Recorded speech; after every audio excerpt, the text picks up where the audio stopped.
आज आम यह भिडियो षष्ठ श्रेणी इतिहास बहीर द्वितीय अध्याय सर्वप्राचीन समाजर अभ्यास कार्य आलोचना करवा।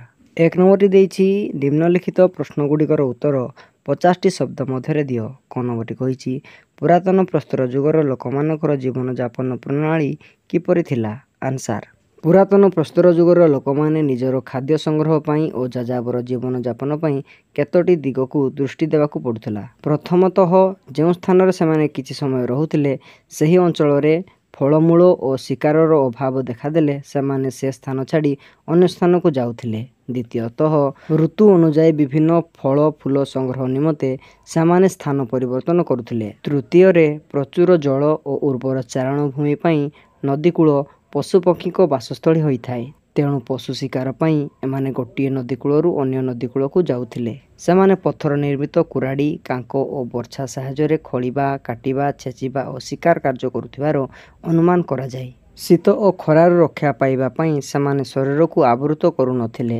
कालक्रमे सेमाने पशु चमड़ा बा गछर बकल को वस्त्र रूपे व्यवहार करी शिखिले। जीवजंतु आक्रमणरू निजको रक्षा करिबा पाई गछर करड़ और पहाड़र प्राकृतिक गुंफारे आश्रय नेउथिले।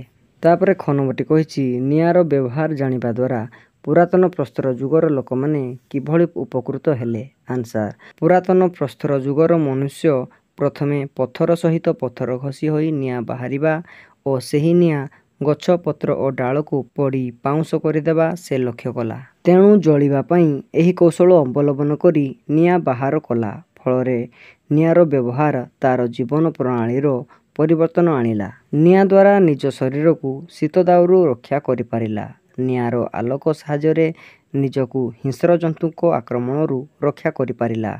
निआ द्वारा पशु मांस पड़ी खाइला। कंचा मांस ठारू पोड़ा मांस स्वाद अधिक ताहा से जानी पारिला। तापरे ग नंबरटी कहिछि पुरातन प्रस्तर जुगर लोक माने हाथ हथियार केउ केउ काम रे व्यवहार करुथिले। आंसर पुरातन प्रस्तर जुगर लोक माने हाथ हथियार द्वारा खोलिबा काटिबा छेचिबा और शिकार करिबा आदि कार्य रे व्यवहार करुथिले। सेमानको अस्त्र शस्त्र गुड़िक चिकण नथिला किंतु एही अस्त्र शस्त्र द्वारा सेमाने सहजरे जीवजंतु शिकार गछरू बकल काटिबा और पशुमानकर छाल उतारी पारुथिले। सेमाने शक्त पत्थरर संधान पाइबा परे एही पत्थर को पिटिबा छेचिबा और घसीबा आदि कार्य रे व्यवहार करुथिले। तापरे घ नंबरटी कहिछि नूतन प्रस्तर जुगर अस्त्र शस्त्र और पुरातन प्रस्तर जुगर अस्त्र शस्त्र मध्य थिबा पार्थक्य गुड़िक लेख। आंसर पुरातन प्रस्तर जुगर अस्त्र शस्त्र गुड़िक सुंदर बा चिकण नथिला किंतु नूतन प्रस्तर जुगर मनुष्य माने व्यवहार करुथबा अस्त्र शस्त्र गुड़िक अधिक उन्नत सुंदर धारुआ और चिकण थिला। पुरातन प्रस्तर जुगर अस्त्र शस्त्र द्वारा सहजरे जीवजंतु शिकार गछरू बकल काटिबा और पशुपक्षी मानकर छाल उतारिबारे साहाय्य करि पारुथबा बेले नूतन प्रस्तर जुगर अस्त्र शस्त्र शिकार व्यतीत अन्यान्य कार्य व्यवहार करा जाउथिला। पुरातन प्रस्तर जुगर मनुष्य पत्थरर कुराड़ी कांक बर्छा और शक्त पत्थर तैयारी हातुड़ी व्यवहार करुथबा बेले नूतन प्रस्तर जुगर मनुष्य पत्थर और अस्थिर काठ बेंट लगा अस्त्र शस्त्र बाउंसर धनु पातियार गुण आदि व्यवहार करुथला। पुरातन प्रस्तर जुगर अस्त्र शस्त्र रे मनुष्य खोलिबा काटिबा छेचिबा और शिकार कार्य करुथबा बेले नूतन प्रस्तर जुगर मनुष्य हाड़रू तैयारी छुंची व्यवहार करुथला। चमड़ा लुगा सिलाई करिवारे ताहा व्यवहार करुथला। पुरातन प्रस्तर जुगर पत्थर निर्मित हातुड़ी चेन्नई निकटरू आविष्कृत होउथबा बेले नूतन प्रस्तर जुगर हाथ हथियार ओडिशार मयूरभंज जिलार कुचेई कुड़ियणा बैतपुर आदि स्थान आविष्कृत होइछि। तापरे नंबरटी कहिछि आदि मानव केउ पशुमान को पालुथिला और सही पशुमानक ठारू कि प्रकार सुविधा पाउथिला। आंसर आदि मानव शिकार कार्य साहाय्य पाई कुकुर पालुथिला एवं कृषि कार्य साहाय्य करिया पाई गाई मेंढा छेड़ी गध घोड़ा बलद आदि पशुमान को पालन करुथिला। पशुमानक ठारू पाउथबा क्षीर और मांस को खाद्य रूपे व्यवहार करुथिला। पोशाक प्रस्तुत करिया पई पशु चमड़ा और मेंढार लोम व्यवहार करुथिला।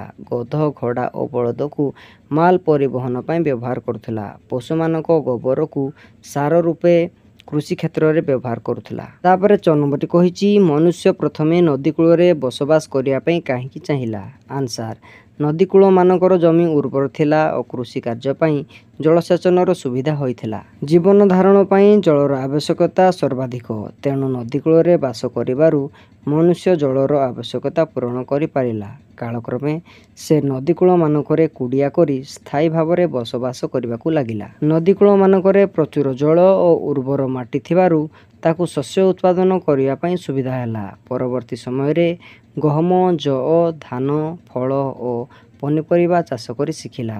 ନଦୀପଥଗୁଡ଼ିକ ଗମନାଗମନର ଉତ୍ତମ ମାର୍ଗ ଥିଲା, ତେଣୁ ବ୍ୟବସାୟ ବାଣିଜ୍ୟ କରିବା ଏବଂ ବିଭିନ୍ନ ସ୍ଥାନର ଲୋକଙ୍କ ସହିତ ସମ୍ବନ୍ଧ ସ୍ଥାପନ କରିବା ନଦୀପଥରେ ସୁବିଧା ଥିଲା।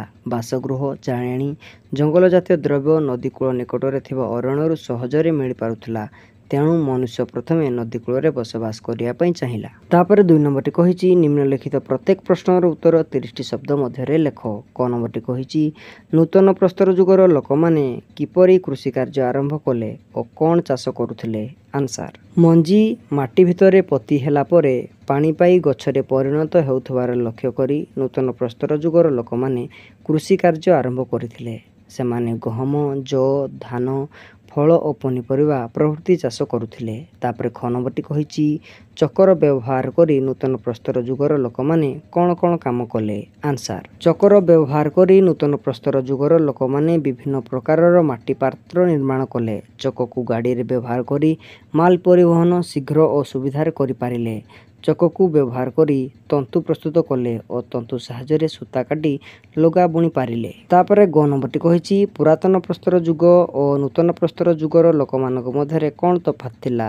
ଆନ୍ସାର: ପୁରାତନ ପ୍ରସ୍ତର ଯୁଗର ଲୋକମାନେ ପଶୁ ଶିକାର, ଫଳମୂଳ ସଂଗ୍ରହ କରି ଗଛର କରଡ଼ କିମ୍ବା ପାହାଡ଼ର ଗୁମ୍ଫାରେ ଆଶ୍ରୟ ନେଇ ଯାଯାବର ଜୀବନଯାପନ କରୁଥିଲେ, କିନ୍ତୁ ନୂତନ ପ୍ରସ୍ତର ଯୁଗର ଲୋକମାନେ କୃଷି ଓ ପଶୁପାଳନ କରି ସ୍ଥାୟୀ ଭାବରେ ବସବାସ କରି ଗୋଷ୍ଠୀଗତ ଜୀବନଯାପନ କରୁଥିଲେ। ପୁରାତନ ପ୍ରସ୍ତର ଯୁଗର ଲୋକମାନେ ଚିକ୍କଣ ହୋଇ ନଥିବା ଅସୁନ୍ଦର ପଥର ନିର୍ମିତ ଅସ୍ତ୍ରଶସ୍ତ୍ର ବ୍ୟବହାର କରୁଥିବା ବେଳେ ନୂତନ ପ୍ରସ୍ତର ଯୁଗର ଲୋକମାନେ ପଥର ଓ ହାଡ଼ରେ ନିର୍ମିତ ଧାରୁଆ, ଚିକ୍କଣ, ସୁନ୍ଦର ଓ ଉନ୍ନତ ଅସ୍ତ୍ରଶସ୍ତ୍ର ବ୍ୟବହାର କରୁଥିଲେ। ତାପରେ ଘ ନମ୍ବରଟି କହିଛି ପୁରାତନ ପ୍ରସ୍ତର ଯୁଗର ଲୋକମାନେ ଗୋଟିଏ ନଦୀ କୂଳରୁ ଆଉ ଗୋଟିଏ ନଦୀ କୂଳକୁ ଯାଉଥିଲେ କାହିଁକି? ଆନ୍ସାର: ପୁରାତନ ପ୍ରସ୍ତର ଯୁଗର ଲୋକମାନେ ଯେଉଁ ସ୍ଥାନରେ କିଛି ସମୟ ରହୁଥିଲେ, ସେହି ଅଞ୍ଚଳରେ ଫଳମୂଳ ଓ ଶିକାରର ଅଭାବ ଦେଖାଦେଲେ ସେମାନେ ସେ ସ୍ଥାନ ଛାଡ଼ି ଅନ୍ୟତ୍ର ଯାଉଥିଲେ। ପ୍ରଚୁର ଜଳ ଓ ଉର୍ବର ଚାରଣ ଭୂମି ପାଇଁ ନଦୀକୂଳ ପଶୁମାନଙ୍କ ବାସସ୍ଥଳୀ ହୋଇଥିବାରୁ ପଶୁ ଶିକାର ପାଇଁ ଏମାନେ ଗୋଟିଏ ନଦୀ କୂଳରୁ ଅନ୍ୟ ନଦୀ କୂଳକୁ ଯାଉଥିଲେ। ତାପରେ ଅ ନମ୍ବରଟି କହିଛି ନୂତନ ପ୍ରସ୍ତର ଯୁଗର ଲୋକମାନେ ପ୍ରକୃତିର ଉପାସକ ଥିଲେ ବୋଲି କିପରି ଜାଣିବା? ଆନ୍ସାର: ନୂତନ ପ୍ରସ୍ତର ଯୁଗର ଲୋକମାନେ ନଦୀ, ପର୍ବତ, ସୂର୍ଯ୍ୟ, ବୃକ୍ଷ ଆଦିକୁ ପୂଜା କରୁଥିଲେ। ସେମାନେ ପରଜନ୍ମରେ ବିଶ୍ୱାସ କରୁଥିଲେ। ଏଣୁ ନୂତନ ପ୍ରସ୍ତର ଯୁଗର ଲୋକମାନେ ପ୍ରକୃତିର ଉପାସକ ଥିଲେ। ତାପରେ 3 ନମ୍ବରଟି କହିଛି ନିମ୍ନରେ ଦିଆଯାଇଥିବା ପ୍ରତ୍ୟେକ ପ୍ରଶ୍ନର ଉତ୍ତର ଗୋଟିଏ ଗୋଟିଏ ଧାଡ଼ିରେ ଲେଖ। କ ନମ୍ବରଟି କହିଛି ଆଦିମାନବ ତା'ର ରହିବା ସ୍ଥାନ କାହିଁକି ପରିବର୍ତ୍ତନ କରୁଥିଲା? ଆନ୍ସାର: ଗୋଟିଏ ସ୍ଥାନରେ ଫଳମୂଳ ଓ ଶିକାରରେ ଅଭାବ ଦେଖାଦେଲେ ଆଦିମାନବ ସେ ସ୍ଥାନ ଛାଡ଼ି ଅନ୍ୟତ୍ର ଯାଉଥିଲେ। ତାପରେ ଖ ନମ୍ବରଟି କହିଛି ଭୋକ ଦାଉରୁ ରକ୍ଷା ପାଇବା ପାଇଁ ଆଦିମାନବ କ'ଣ କରୁଥିଲା? ଆନ୍ସାର: ଆଦିମାନବ ଭୋକ ଦାଉରୁ ରକ୍ଷା ପାଇବା ପାଇଁ ଜୀବଜନ୍ତୁକୁ ମାରି ତା'ର କଞ୍ଚା ମାଂସ ଖାଉଥିଲା। ଗୋଟିଏ ସ୍ଥାନରେ ଶିକାର ଓ ଫଳମୂଳର ଅଭାବ ହେଲେ ଅନ୍ୟ ସ୍ଥାନକୁ ଯାଉଥିଲା। ତାପରେ ଗ ନମ୍ବରଟି କହିଛି ଆଦିମାନବ ଋତୁ ପରିବର୍ତ୍ତନ ଅନୁସାରେ କାହିଁକି ସ୍ଥାନ ପରିବର୍ତ୍ତନ କରୁଥିଲେ? ଆନ୍ସାର: ଋତୁ ଅନୁସାରେ ବିଭିନ୍ନ ଗଛରେ ବିଭିନ୍ନ ଫୁଲ ଫଳ ଦେଖାଯାଉଥିବାରୁ ଆଦିମାନବ ସ୍ଥାନ ପରିବର୍ତ୍ତନ କରୁଥିଲେ। ତାପରେ ଘ ନମ୍ବରଟି କହିଛି ନିଜକୁ ରକ୍ଷା ଦେବା ପାଇଁ ପୁରାତନ ପ୍ରସ୍ତର ଯୁଗର ଲୋକ କ'ଣ ବ୍ୟବହାର କରୁଥିଲେ? ଆନ୍ସାର: ନିଜକୁ ସୁରକ୍ଷା ଦେବା ପାଇଁ ପୁରାତନ ପ୍ରସ୍ତର ଯୁଗର ଲୋକମାନେ ପଥର ତିଆରି ଅସ୍ତ୍ରଶସ୍ତ୍ର ବ୍ୟବହାର କରୁଥିଲେ। ତାପରେ ଅ ନମ୍ବରଟି କହିଛି ଭାରତର କେଉଁ କେଉଁ ସ୍ଥାନରୁ ପ୍ରସ୍ତର ଯୁଗର ହାତ ହତିଆର ଆବିଷ୍କୃତ ହୋଇଛି? ଆନ୍ସାର: ପଞ୍ଜାବର ସୋନ ନଦୀ, ଉତ୍ତରପ୍ରଦେଶର ବିଲା ନଦୀ ଉପତ୍ୟକା, ଦାକ୍ଷିଣାତ୍ୟ ମାଳଭୂମିର କେତେକ ସ୍ଥାନ ଓ ଚେନ୍ନାଇ ନିକଟରୁ ପ୍ରସ୍ତର ଯୁଗର ହାତ ହତିଆର ଆବିଷ୍କୃତ ହୋଇଛି। ତାପରେ ଚ ନମ୍ବରଟି କହିଛି ଶକ୍ତ ପଥରର ସନ୍ଧାନ ପାଇବା ପରେ ଆଦିମାନବ ତାକୁ କ'ଣ କାମରେ ଲଗାଇଲେ? ଆନ୍ସାର: ଶକ୍ତ ପଥର ସନ୍ଧାନ ପାଇବା ପରେ ଆଦିମାନବ ତାକୁ ପିଟିବା, ଛେଚିବା ଓ କାଟିବା ଆଦି କାମରେ ଲଗାଇଲେ। ତାପରେ 6 ନମ୍ବରଟି କହିଛି ଆଦିମାନବ କେଉଁ କେଉଁ ଜିନିଷକୁ ବସ୍ତ୍ର ରୂପେ ବ୍ୟବହାର କରୁଥିଲା? ଆନ୍ସାର: ଆଦିମାନବ ପଶୁ ଚମଡ଼ା ବା ଗଛର ବକଳକୁ ବସ୍ତ୍ର ରୂପେ ବ୍ୟବହାର କରୁଥିଲା। ତାପରେ ଜନବଟି କହିଛି ଜୀବଜନ୍ତୁମାନଙ୍କର ଆକ୍ରମଣରୁ ରକ୍ଷା ପାଇବା ପାଇଁ ଆଦିମାନବ କେଉଁଠାରେ ଆଶ୍ରୟ ନେଉଥିଲା? ଆନ୍ସାର ଜୀବଜନ୍ତୁମାନଙ୍କର ଆକ୍ରମଣରୁ ରକ୍ଷା ପାଇବା ପାଇଁ ଆଦିମାନବ ଗଛର କରଡ଼ ଓ ପାହାଡ଼ର ପ୍ରାକୃତିକ ଗୁମ୍ଫାରେ ଆଶ୍ରୟ ନେଉଥିଲା। ତାପରେ ଝ ନମ୍ବରଟି କହିଛି ଓଡ଼ିଶାର କେଉଁ କେଉଁ ସ୍ଥାନରେ ଆଦିମାନବ ବ୍ୟବହାର କରୁଥିବା ଚିତ୍ରକଳାର ସନ୍ଧାନ ମିଳିଛି? ଆନ୍ସାର ଓଡ଼ିଶାର ଗୁଡ଼ହାଣ୍ଡି, ବିକ୍ରମଖୋଲ, ମାଣିକମଡ଼ା, ଯୋଗୀମଠ ଇତ୍ୟାଦି ପାହାଡ଼ରେ ଆଦିମାନବ ବ୍ୟବହାର କରୁଥିବା ଚିତ୍ରକଳାର ସନ୍ଧାନ ମିଳିଛି। ତାପରେ ନି ନମ୍ବରଟି କହିଛି ଓଡ଼ିଶାର କେଉଁ ସ୍ଥାନରୁ ନୂତନ ପ୍ରସ୍ତର ଯୁଗର ହାତ ହତିଆର ମିଳିଅଛି? ଆନ୍ସାର ଓଡ଼ିଶାର ମୟୂରଭଞ୍ଜ ଜିଲ୍ଲାର କୋଚେଇ, କୁଡ଼ିଅଣା, ବୈଦିପୁରରୁ ନୂତନ ପ୍ରସ୍ତର ଯୁଗର ହାତ ହତିଆର ମିଳିଛି। ତାପରେ 4 ନମ୍ବରଟି କହିଛି ବନ୍ଧନୀ ମଧ୍ୟରୁ ଉପଯୁକ୍ତ ଶବ୍ଦ ବାଛି ଶୂନ୍ୟସ୍ଥାନ ପୂରଣ କର। କ ନମ୍ବରଟି ହେବ ପୁରାତନ ପ୍ରସ୍ତର ଯୁଗର ଲୋକମାନଙ୍କର ଚିତ୍ରକଳାର ସନ୍ଧାନ ଗୁମ୍ଫାରୁ ମିଳିଛି। ଖ ନମ୍ବରଟି ହେବ ବର୍ତ୍ତମାନ କେରଳର ପଣ୍ଡାରାମାନେ ଯାଯାବର ଜୀବନଯାପନ କରୁଅଛନ୍ତି। ତାପରେ ଗ ନମ୍ବରଟି ହେବ ନୂତନ ପ୍ରସ୍ତର ଯୁଗର ଲୋକମାନେ ମାଲ ପରିବହନ ପାଇଁ ଘୋଡ଼ାକୁ ବ୍ୟବହାର କରୁଥିଲେ।